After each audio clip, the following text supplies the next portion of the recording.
Invisible, How You Feel Is Not Who You Are. Written by Jennifer Rothschild. Narrated by Diana Beach Batarsi. Originally published in print by Harvest House Publishers, 2015.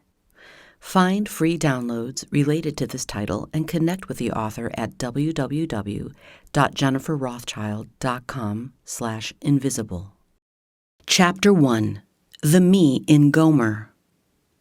One humid August day, my husband Phil and I flew down the highway in our ultra-cool white minivan. We call it the Swagger Wagon. We were in a huge hurry because it was just the two of us on our way to a much-anticipated lakeside getaway. To help pass the miles, Phil turned on satellite radio, the one with about 3,000 channels. He began with the audio feed of ESPN Sports, which I quickly tuned out. He then flipped over to an afternoon talk show, and I spent the next part of our journey doing my best to ignore the host, guests, and audience members yelling at, as well as over, each other. Next, he tried a live audio feed of one of the major news outlets. Listening, I mused that most of the news we were hearing couldn't really be classified as news at all. These 24-hour stations had a lot of time to fill, and the stories reflected that fact. They were shallow and irrelevant. How was I to know how relevant they would become for me?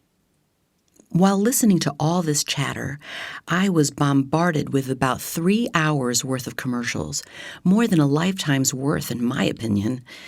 By the time we arrived at the lake, I was frustrated by the sad state of our media. I was concerned about the future of our country. But the main thing, the most important thing on my mind was me. Are my teeth white enough? How do I get rid of my hard-to-lose belly fat? Do I need to take fish oil? I sized myself up by comparing myself to that brilliant news anchor I had just listened to and determined she was definitely smarter than me, and probably thinner too. I bet she takes the fish oil I should probably be swallowing for my aging brain.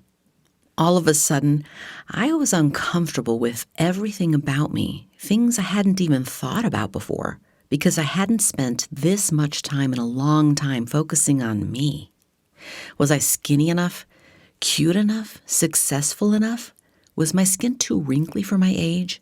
Did I need an eyebrow lift?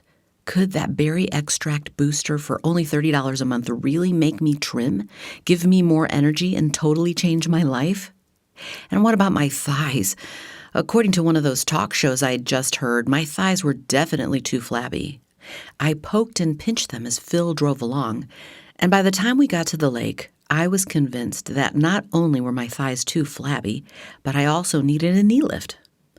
Yes, I had just learned from satellite radio that women get them, and I wanted one. No, I needed one, badly. When we arrived at the lake, I pulled the seatbelt from my hard-to-lose belly fat and swung my thunder thighs out of the van door. As the skin under my eyebrows and above my knees simultaneously sagged to my ankles, I lumbered into the condo. You'd think that by then I would be more than ready to shift the focus off of me and instead just relax at the lake, right? Not a chance. As soon as I'd brought in my luggage and settled in, I fired up my Facebook and Twitter iPhone apps to write a post. As I leaned back in the creaky bamboo rocker on the deck and turned on Twitter, I was notified that someone had retweeted me. For you non-Twittery people, this means that a follower quotes something you tweeted and sends it out to their followers. Most of the time, I barely notice. I rarely click on the link to find out what else they may have retweeted. But this time, with my mind totally on me, myself, and oh my, I felt the need to see who else my follower had retweeted. So I started scrolling, and you know what I discovered? I'm not nearly as clever as that brilliant woman whose tweets are so profound. I have far fewer followers, so I must not be as interesting or well-liked. I am obviously not as capable and keen because I can manage tweeting just once or twice every 2 days, but other friends of mine seem to tweet up to 12 times a day. I know this because I counted. Yes, can you believe I counted? And they are so much wittier.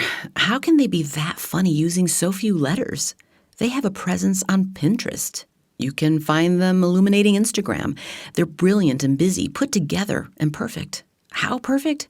Most of these women I was comparing myself to blog every day. Everyday. Seriously, sometimes I don't even shower every day. That's not something I would tweet. Hashtag gross. All Twitter was doing was making me feel insecure. So what did I do? I closed Twitter and opened up Facebook. And instead of popping open my page and leaving a post, I clicked on the pages of other friends, especially the other authors and speakers I know. Now here's something you need to understand. Because I am blind, navigating Facebook is just plain hard for me. Even though my iPhone talks to me, Facebook isn't always user-friendly for those who can't see. So for me to spend my time, precious time that I should have spent refreshing and recharging, clicking and tapping until my knuckles were swollen and my fingertips were raw, just shows my momentary obsession with myself and my desperate search for a sense of identity. In comparing myself to these other women, I found myself falling short in just about every category. I wasn't popular enough. My posts weren't pithy enough. I needed to engage my audience more. Showing my vulnerability? I wasn't doing that either.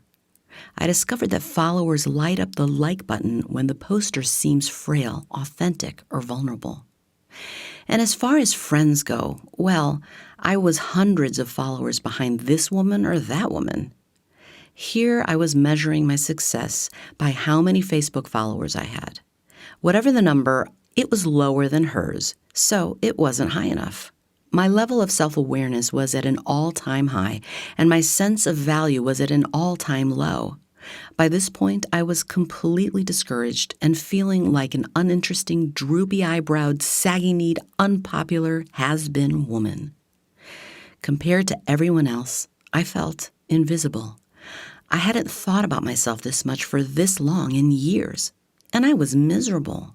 The more I looked at me to find me, the less I could see who I was. Now, you may think that someone like me who is often in the spotlight has no reason to be so whiny. I know. I'm not proud of what I just shared with you. You may also think I would or should never feel this type of insecurity. You may wonder how someone who is seen and heard by so many people could ever feel insecure, inadequate, or invisible. But I want to be gut honest with you right here at the start of this book.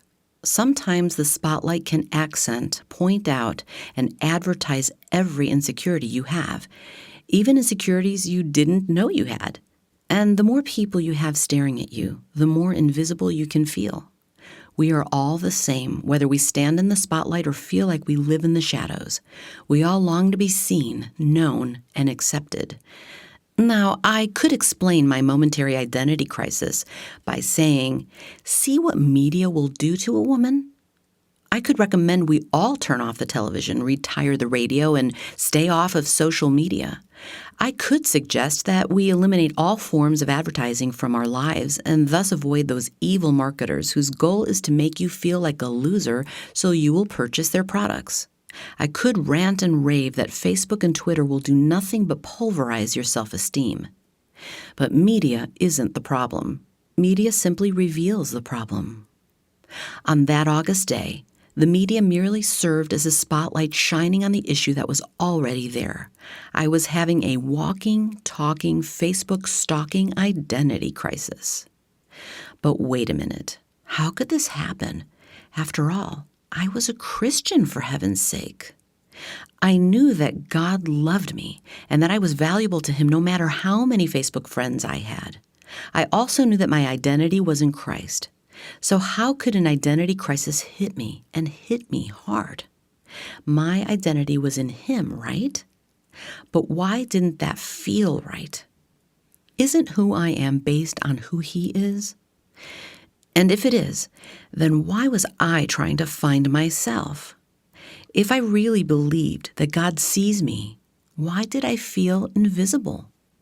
If I am in Christ, why am I in crisis? I know why. It's because I am prone to wander. I'm always one errant thought away from rejecting the truth that God accepts me and, instead, adopting the lie that he accepts everyone except me. I am bent on turning toward myself to find myself, gazing into my own eyes to find my identity, and basing who I am on how I feel. It's my human nature. It's all of our natures. Like everyone else on planet Earth, I am prone to wander. I am bent on turning toward myself, being the first and biggest thing on my mind, obsessing about me, myself, and I, and straying from God. What about you? Have you found yourself wondering why you don't measure up to your own or somebody else's ideals? Have you wasted time comparing yourself to others? Have you looked in the mirror and thought, I'll never be good enough? As you consider your answers, I'd like to introduce you to a woman who had an identity crisis of biblical proportions.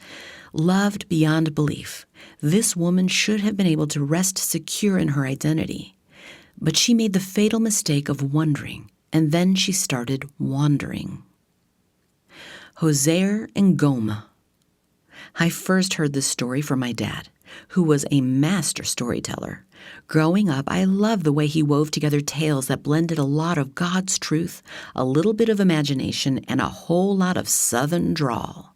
In fact, sometimes I couldn't quite make out the characters' names because they were lost in Dad's sweet, slow Southern twang. When he told me the story I'm about to tell you, a love story about a very unlikely couple, I honestly thought the characters were named Hosea and Goma. As far as I was concerned, those were their real names, until I realized years later that not everyone talked with my dad's Jimmy Carter accent. Hosea, not Hosea, was a young preacher, a prophet really, who lived at a time when religious people weren't interested in hearing his message. Instead of listening to God, the Israelites were more interested in living life on their own terms. Sound familiar? They were, as the hymn goes, prone to wander, prone to leave the God I love. Then, one day, God surprised Hosea with a memorable message. Hosea's bachelor days were up, but the good news came with some bad news. Yes, Hosea would get married to a beautiful woman named Gomer. Not Goma, whom he loved. But his wife would break his heart. She would love him and leave him betrayed, bewildered, and brokenhearted. Yet this would not be the end of the story, not by a long shot. God would help Hosea pick himself up, dust himself off, and then do the unthinkable, bring his wandering wife back home. And he'd actually have to pay money to get her back. He would have to redeem her. At this point, Hosea must have cried out to God, "Redeem my wife? She's thrown my love away. Why should I have to buy back what is already mine?" But he did. Hosea walked up to the slave block and saved the unfaithful Gomer, proving that love can overcome that which seems lost forever. His love overcomes that which seems lost forever. The story of Hosea and Gomer is a love story from ancient times. It's also the story of God's love for Israel. But beyond that, did you know that it's also your story and my story? It's a story about finding your identity in the perfect love of God, returning to the truth of who you are, and finding out that you are never invisible. You do matter.